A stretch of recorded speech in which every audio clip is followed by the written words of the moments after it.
right, so I'm here with Colby Copp, number 645. He did his first year in the 250 Supercross. Had a pretty good year. I got to go with him to all the races. It was pretty fun. I got to see him improve and go from barely making the night show to being a main event contender, and made a lot of progress this year. So I'm here to talk to him about what he did to improve so much during the year, what he did in the off season, what Supercross was like, what his training was like, what he thinks he needs to change. Just going to kind of go over how the season was and, where he expects to be next year, where he expects to be for the outdoors as of now. Colby, I know you're a hard worker. And so Colby, how was your Supercross season? Yeah, it was good.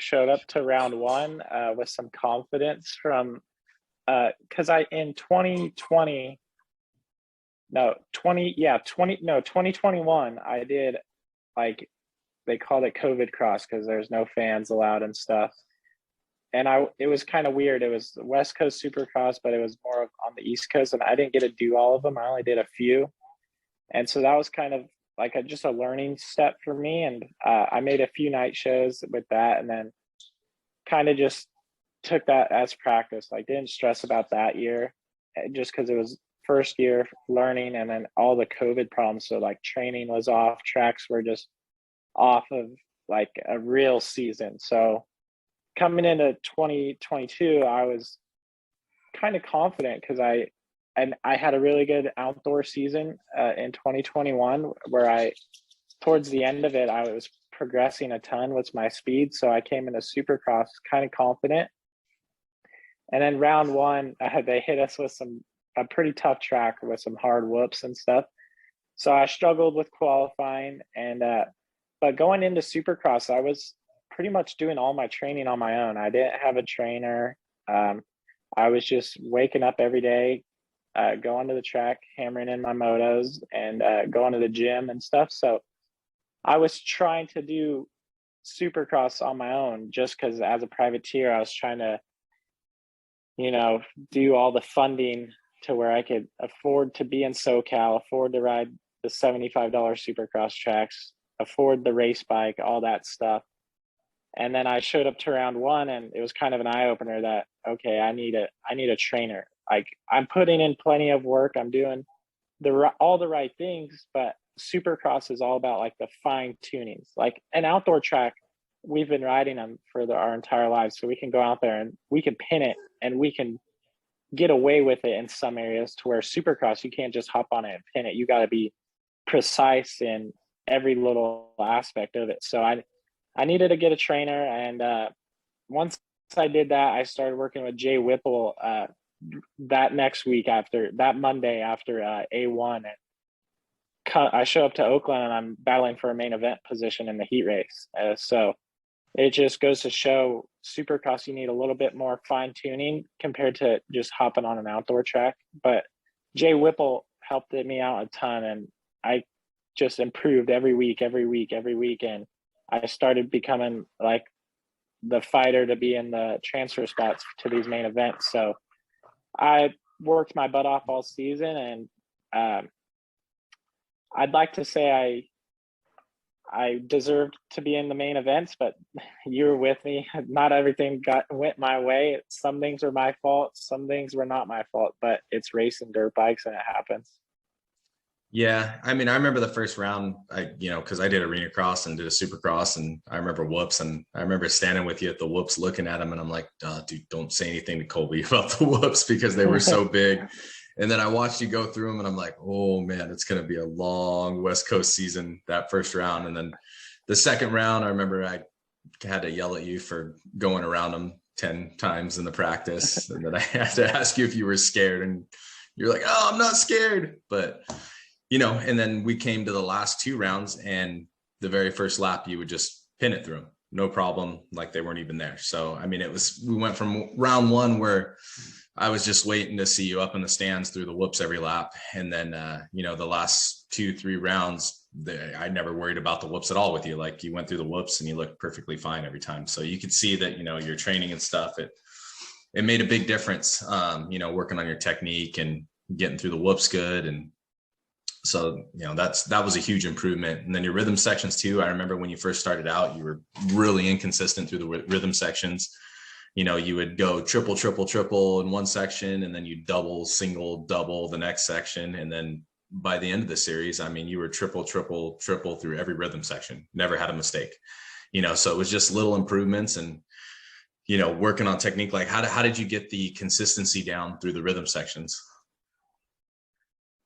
Just at the practice tracks, we would do my kind of, like I said before A1, I didn't really have like a set training program on what every practice should be. I had one, but it just wasn't precise to all these fine tunes. So once I got with Jay, we would work on like sprints, and during those sprints, he would be telling me my lap time. So when I don't have a lap time where I know I should be, it's obviously because I messed up. So it really helped my consistency by pushing myself lap in after lap, lap after lap. So everything started to become more precise, more consistent the more I pushed my limit with that heart rate high.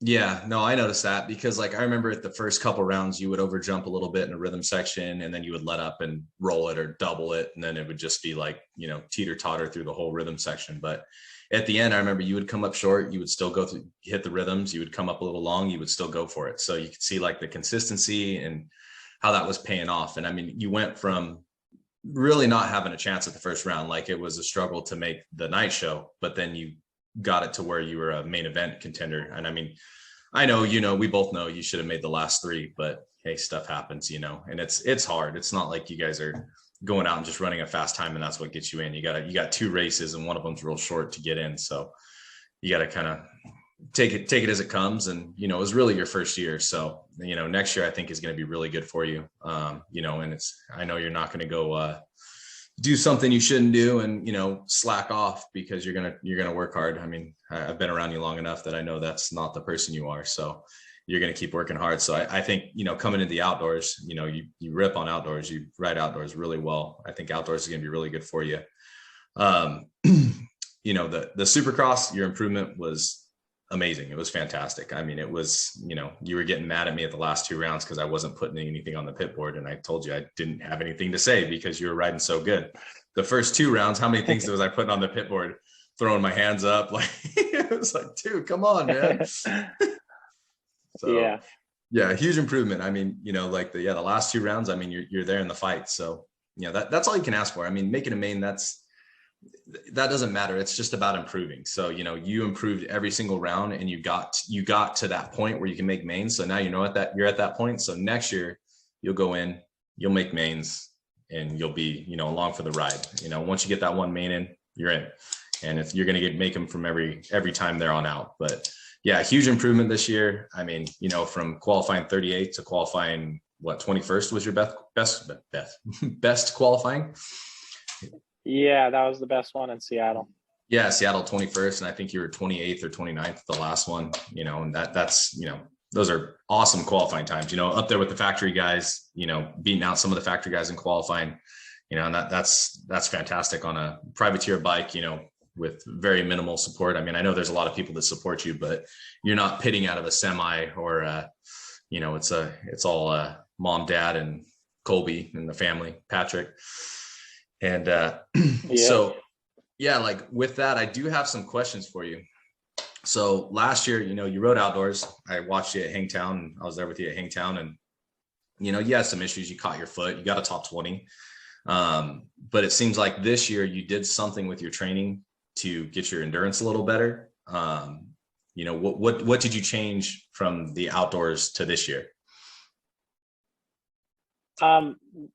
Just like, so last year was kind of a learning year, like we said. And I noticed last year, like right away, I had the speed to do it. I know I'm strong. Like my physical shape is super strong, but my endurance is the problem. So like I was able to hang on to the 450 on outdoors for the entire moto, but my breathing was off. My heart rate was off.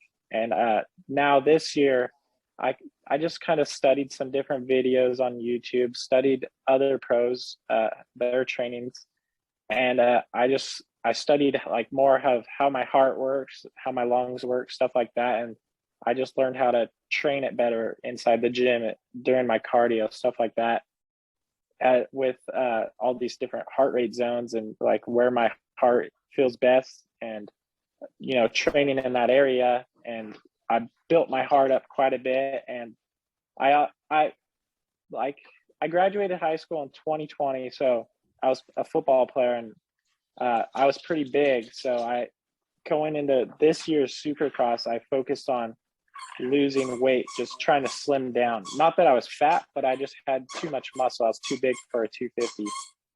So this year I focused on, losing some muscle, getting a little bit slimmer, but still staying strong.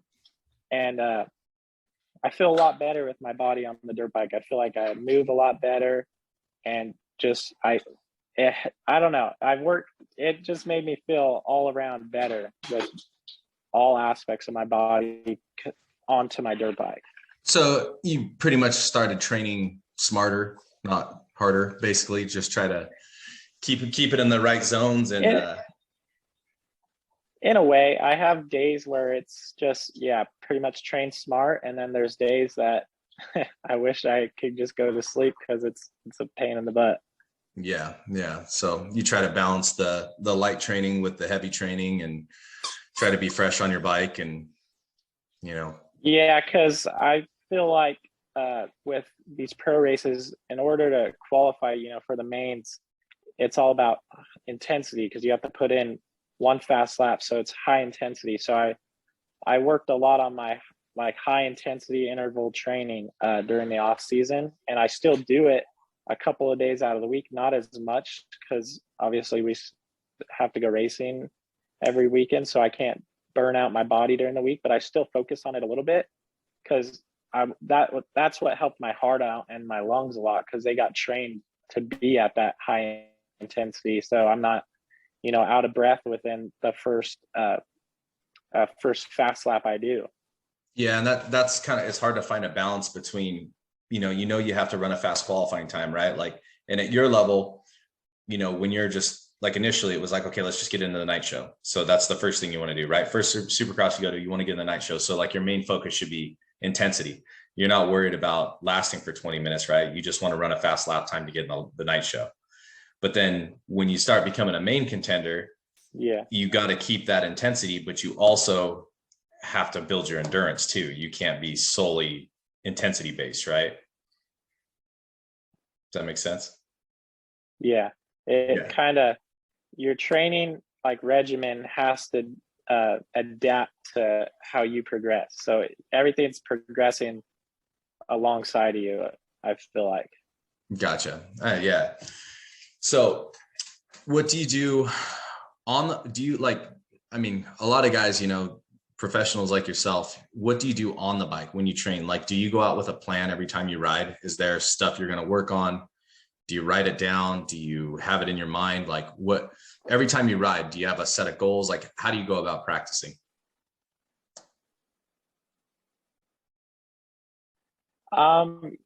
So I just started getting ready for outdoors now that Supercross is done. So I'm doing outdoors on my own because, again, I'm trying to put a budget together to try and make more than just like the closer to California races.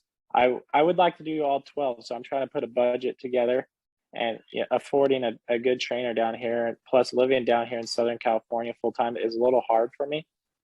So I have been like really precise with myself. I have a journal I take with me every day to the track. I have everything written down from my warm up to say this day I'm doing 2 35-minute motos, to the next day I'm doing my warm up plus some sprints plus a long moto. So every day I try to have a plan, and every day keep it different so I don't get burnt out, but still getting the practice I need.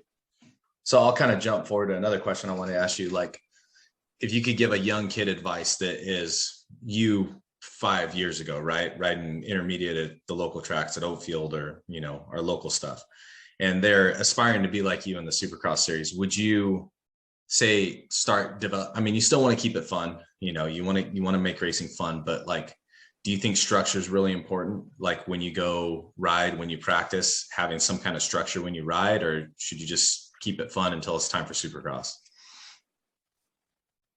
No, looking back on it, I feel like I did a lot. My dad and mom are a big help in this. Obviously, I was young, so I didn't have too much like mental on what I should be doing. But my parents kept me in school. I played football, so that obviously kept me strong, kept me in shape with racing, and I wouldn't change that. I always tell like the kids I go and do training classes where I say, go stay in school or go do other sports, because like this racing stuff isn't it's all fun, but the bigger picture is it's not always there. You have to have a backup plan, and the community is small in motocross, so you got to go to school, get a social life, get some friends, stuff like that.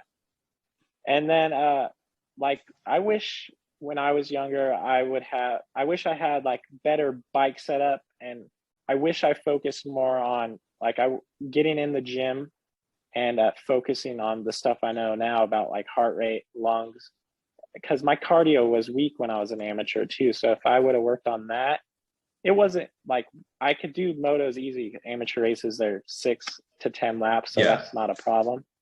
But if I just wish I was a little bit stronger so I could go a little bit faster and probably do obviously better than what I did. But I never went to the gym other than football. So I wish I was in the gym more and doing a lot more cardio, but the right way that I know now. Yeah, I mean, I can verify you're strong. I saw many soil samples during the Supercross, so I can verify you're strong. If I get one crash and I get a dislocated shoulder, you get 7 and you're still up and walking. So, I mean, I would attribute that strength, that is what has kept you out of the hospital this whole series, because you're strong, you work out, and that's the benefit of, you probably do a lot of mobility stuff. I see you always like doing the stuff on was it the Boyu ball or whatever that thing's called, a lot of core and balance stuff. What's that thing called? The little ball you balance on? Bosu ball. Bosu ball. There you go, boy. But yeah, no, I always see you doing stuff on that. And, I know you're strong, and that's huge. You got to have strength, and you got to, we're going to crash. Everybody crashes. You could have I mean, look at Chase Sexton, guys like that. They have picture perfect riding styles and they still crash. So, everyone's going to crash. That's just part of the sport. So, I would say you're one of the strongest people I've seen, because I've seen you take a few crashes where I'm like, he's not getting up, and you bounce right back up and hopped up for the next race. And I'm like, oh my gosh, it was pretty impressive. So off the bike, what's your favorite form of cardio to do off the bike? Shoot, I just got into cycling like last year. I've learned more about it, and it's become kind of fun, because every time I hop on my bike, I'm always trying to beat my time and beat my fastest pace. And so it's fun to learn different ways of cycling, because there is a technique to it, especially when you're doing it out on the road with the wind and stuff like that. So it's been fun learning how to do that. And at the beginning of Supercross, I was getting into rowing a little bit, and then I kind of got out of it because I felt like it was burning me out too much, and I was showing up the next day to the track and I was just tired. And so I just cut that down, and I started doing my cycling pretty much every day. And then I've been doing running. So I'll do cycling in the morning for my warm-ups, and then I'll run every day in the evening time after I'm done with my bike work and stuff. And then like the off days of riding, I'll put in a couple hours worth of cycling. Plus, I like to keep up the high intensity training on my off days after a cycle. Gotcha. With cycling, it sounds like you get pretty competitive. Are you mindful of like your heart rate? Like, because I fall victim to this. Like I will get in a cycling competition with buddies, and then all of a sudden I'm like at 185 beats per minute trying to beat my buddies. So like, do you try to be mindful of your heart rate when you're doing it, that you don't get carried away with it, or you just go, full speed wide open? Usually I try to pace myself, because I know where I'm starting and I know where I'm ending. So I try to treat it like it's my dirt bike. I try to, start off good and then finish strong. So, and then I think it's good, like when you get in a competition with your buddies, because it's just like racing.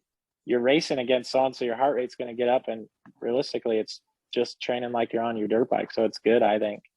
Yeah. Yeah. Gotcha. Um, so let's talk about, what do you think were your weaknesses in the Supercross this year? Um, well, at the beginning, we struggled with starts, and I got better at that, and I struggled with the whoops, and then I got better at that. But my main weaknesses were just corner speed. I would come in and I would be on the rear brake, just because we don't hit bull turns in outdoors. So bull turns were new to me, and they still are. So I was struggling with getting off the rear brake in the corners and just flowing with where the Yeah. bull would take me. So I was I had the speed in other places as the season went on, but my corners were the biggest struggle, I think. They got better, but I still had room to improve all around. But that was mainly the biggest part, I feel like. Like in the Supercross, I mean, there's a lot going on. Is it hard to keep your emotions in check, and with what's going on out there and the racing and so much on the line? Yeah, you saw me. I mean, I Yeah. I I take a lot of pride in what I do, and I mean, I have a lot of support from family and sponsors and stuff, but at the same time I'm only 20, and I'm putting in a lot of the little money I make from racing back into it. So when I show up to a race and something doesn't go good for me, like not making a main event or just having a stupid mistake, like falling over in the transfer position, I kind of take it like a chip on my shoulder, and it pisses me off because I need to make it in the main to, try and get the main goal, and the main picture of this racing is to get a factory ride. And they don't like it when you're not making a main event. So I take it with a grain of salt and try to get better every race. But yeah, I like to not mess up and make it. Yeah, no, I get it. And when we were racing, we talked about that quite a bit, and it's hard. I mean, I get it. You got so much on the line, right? And you're throwing your whole life into this right now. So this is, this is everything. I mean, you're a smart kid. It's not like, when I quit racing, I became a police officer. So, you're a smart kid. You're not a dummy. So you'll be able to figure something out after racing, but I'm sure you don't want to quit racing in 6 months. You want to keep racing. So I get, you gotta, you have a short window and you want to make it. So it's understandable, right? Like that's just part of racing. You're gonna get emotional about it, but that's just you're young, and time will tell, right? And once you start making it, then you won't be so things will go better for you, and you'll be able to handle stuff better and get through the night. Because I've seen a big change in you throughout the year. Throughout the, what would we do, 6 rounds, 5 rounds? I don't know. Yes, 6. 6 rounds. I saw a huge change in you. The first round, you're pretty fired up coming off the track, but the last 2 rounds, the last one, you're in a transfer spot, and you fell over, and you had nobody to be mad at but yourself, right? And it's just like, okay, regroup, get back out there. And I noticed, you kept yourself composed much better. So I think you're on the right track for making it in this sport, and getting, your head's on the right track. Got another question here. I asked you this, what advice, and we'll kind of go over it again. What advice, you talked about maybe doing the gym a little bit more. And so you talked about doing the gym a little bit more. What other advice would you give to a young kid, 12, 13, 14, 15, 16, trying to get to the position you are? They're racing the local stuff, and they want to be in your shoes right now, knocking on the door for a factory ride. Yeah, I would say that a big focus would be at these local races to just try and, no matter, say you're the fastest kid at the local track, don't just settle for beating them by a turn. set. I would treat it like I'm racing the fastest guys. So sometimes when I go to a local race and I know I'm winning, but I don't just settle for an easy win. I push myself till the checkered flag, and I treat it like a pro race. So I would say you got to push yourself no matter what. And say you're not winning the races. Say you're fourth place, sixth place guy. Um, don't get down, because I take that as like, okay, I'm sixth place this week. Let's show up. Let's show up Monday. Go to school, do all that stuff, and then let's go for a say I've been doing a mile run as a 12-year-old. Let's go for a 2-mile run, 3 days out of the week, and then let's show up to the next local race, and let's see how that does. And let's say we get, now we're third place guy. Now let's up it to 3 miles. So just don't get don't don't get down on something negative. I would try to turn it into a way to light a fire in your butt and think of your program and get better here to get better in the next spot. Yeah, no, exactly. And I mean, I fell victim to that. Like I would race local stuff, and race the local pro class. And I was like, okay, I'm faster than everybody here. So I'll win by just the minimum amount. Right. And I'd be out there cruising, but then I go to a big money race the next weekend and I would get tired because I was cruising the weekend before. Right. Like you got to keep that race intensity up regardless of where you are, whether you're racing, there's 2 guys in the pro class or 40 guys, keep that intensity up when you're racing. So you're not shocked when you go on the line with 40 guys and you can make 2 laps around the track before your arms are hard as a rock. Yeah. Have you ever had a problem with arm pump? No, everyone asks, this is a common question for me, because a lot of people see my Instagram videos of how I work out with lifting weights and stuff. And I've never had arm pump, and I swear to it. I don't know why. I don't know if it's a genetic thing, but I've never had it. My main thing is my main struggles were breathing, like my lungs and building my heart, but no arm pump. Gotcha. You're lucky, because I had arm pump surgery and you name it, trying to get rid of arm pump. But some people are blessed. I guess you're blessed. I was cursed with arm pump. So I don't know if I've asked you this already, but what were the mistakes you made along the way that you would correct? You went over kind of not enough gym, but like what mistakes you think you could have, like if you could go back in time, what mistakes would you clean up with the process getting to where you are today?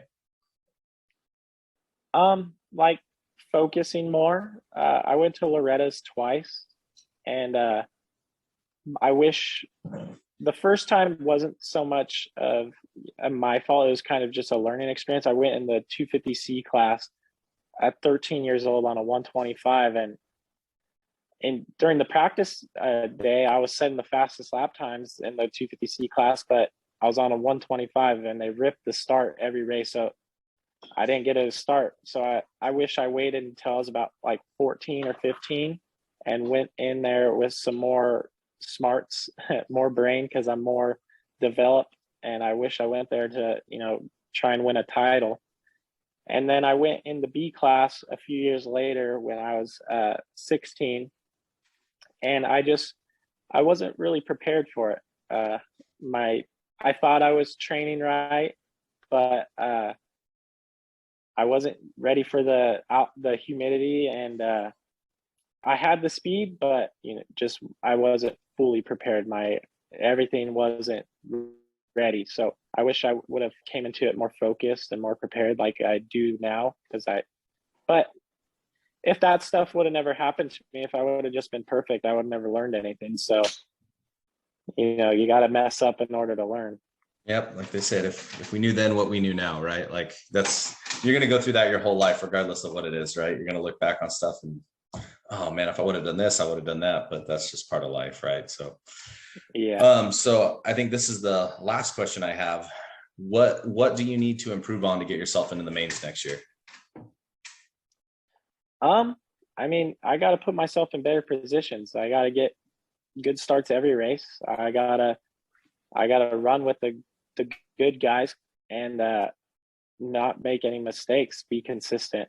The main thing is putting myself with the right guys, because when you get a bad start, you're riding around with those guys, and I mean, everyone starts out somewhere, but when you get back with those guys, it's kind of like, chasing a squirrel. They're going like this. So it gets kind of dangerous. And that's kind of why I've crashed a few times this year, is because I put myself in bad positions with not the right people. So, but the times I did get a good start and put myself with the right people, it's kind of like monkey see, monkey do. You start following the leader, and everything goes much smoother. So that's just what I need to do. And my speed is already here. So next year I just need to obviously keep progressing, and hopefully I get some luck on my side for next year.